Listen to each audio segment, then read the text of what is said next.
What's up, everyone? Welcome to today's video. Welcome to the Video Game Fight School channel. Thank you very much for tuning in. So as we're starting to inch forward towards Suicide Squad Kill the Justice League, I wanted to go ahead and start doing some sort of a reflection on where I think this particular paradigm for using the Batman universe to make a very, in my opinion anyways, different kind of game may have kind of spawned from, because a lot of folk who are in the ecosystem of, say, the superhero games are usually aware of some of the heavy hitters. If you think about the Arkham games are heavy hitters.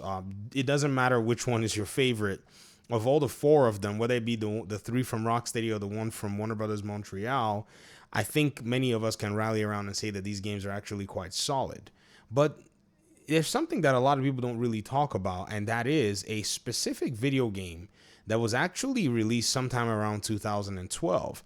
This is a game that was called Gotham City Imposters, and shout out to Chill Station 7. This is a gameplay footage from their YouTube channel that is actually going to depict what this game was actually about. Some of you know this game, some of you may not know this game, but this game was actually an FPS, in a sense, and it was actually developed by Monolith Studios. Now, I know many people might say, okay, what are you even saying here? Well, let me go ahead and see if I can kind of put a little bit of context as to some of this stuff. So apparently it seemed like these, imposters of some kind are trying to maybe make a fake version of, the DC Justice League heroes, right? And this is my understanding of the premise, because the game would not play for me on Steam anymore. I think the servers are shut down. And if anybody knows how to actually get the game to play, please let me know in the comment section.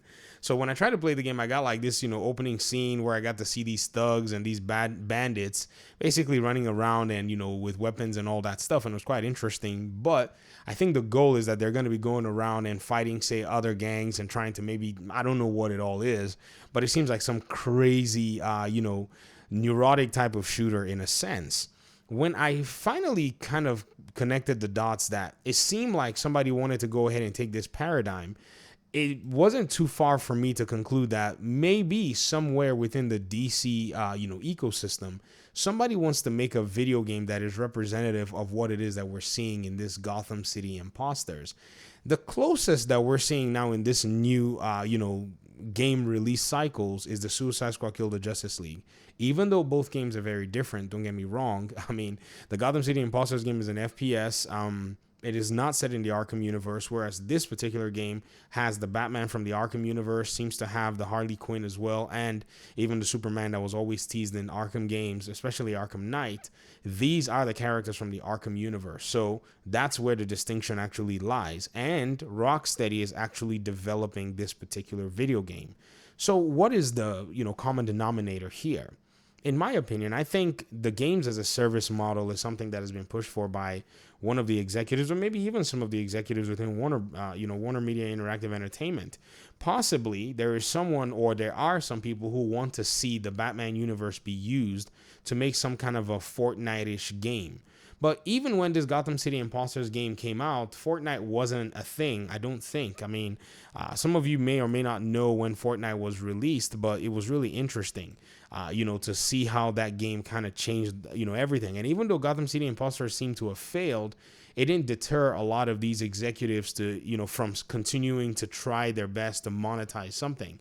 But one thing I can say I'm really glad is Monolith actually moved away from production of, seemingly they moved away from production of video games like that. So now when you go to Monolith's website, you're going to see a lot of their games. People may or may not know they have a lot of games. I think they have over 24 from the last time I actually checked, video games that they've actually released and video games that they've actually launched in the past. I mean, you can come here. They even had a Matrix Online game. This is crazy. They had a Tron game. Alien, and Predator game, which is crazy. And then you see their Gotham City Imposters. Now, why I'm pointing this out is it seems like, everything kind of changed. Everything kind of went a whole different direction, because now they are working on a Wonder Woman game, which seemingly is going to be a single player game, and seems like they've moved away from a lot of these other types of games. Whereas even though Rocksteady in the past actually did make a multiplayer shooter at one time, they eventually started to solidify what the expectations are in the eyes of a lot of people anyways for superhero games. And I think that that's been established so heavily, and Spider-Man coming in and becoming very popular has also kind of sealed it. And now Monolith being in this position to work on Wonder Woman just opens a lot of doors. So what does this mean? What could the implications mean?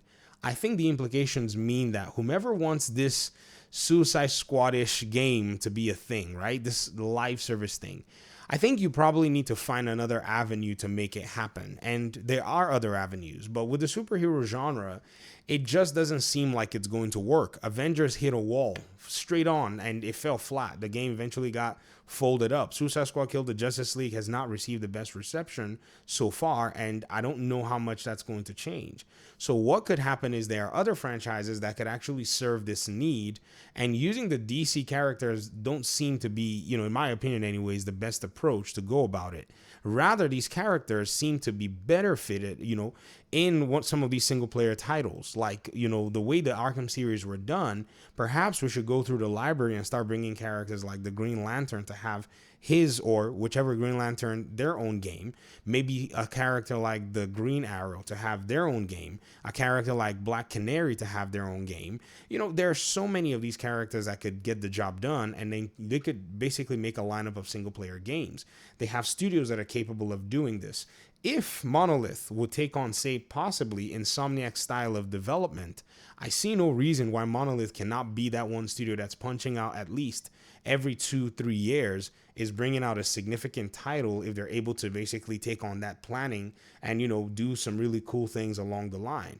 And that's just one studio that has the expertise to do it. You also have Rocksteady. If they could dial this back and take Rocksteady also to the direction and say, okay, Rocksteady, maybe y'all ought to come ahead and, start making these single player games again. Bring back the Batman games. Perhaps start out with, say, a remaster or a remake of the Arkham games, which is something that can open up the door for the conversation, and then they can start working on another single player game.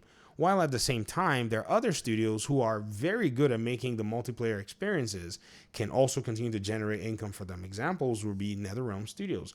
NetherRealm Studios does a really, really good job. And then if they want to make a shooter of some kind or a live service game, there are DC characters that can actually be used to actually fulfill this particular paradigm. There's a huge library of them where they don't have to go into the Batman universe and, mess things up, because that's a very sensitive, set of topics for the fans anyways, if you were to ask me.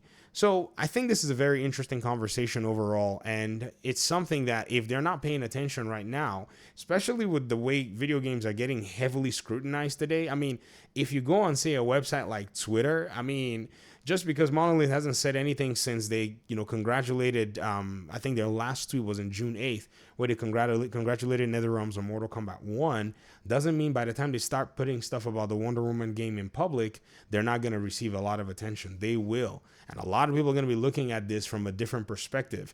And not only are they going to be looking at this, they're going to be looking at this with the perspective of saying, okay, we just saw Suicide Squad Kill the Justice League.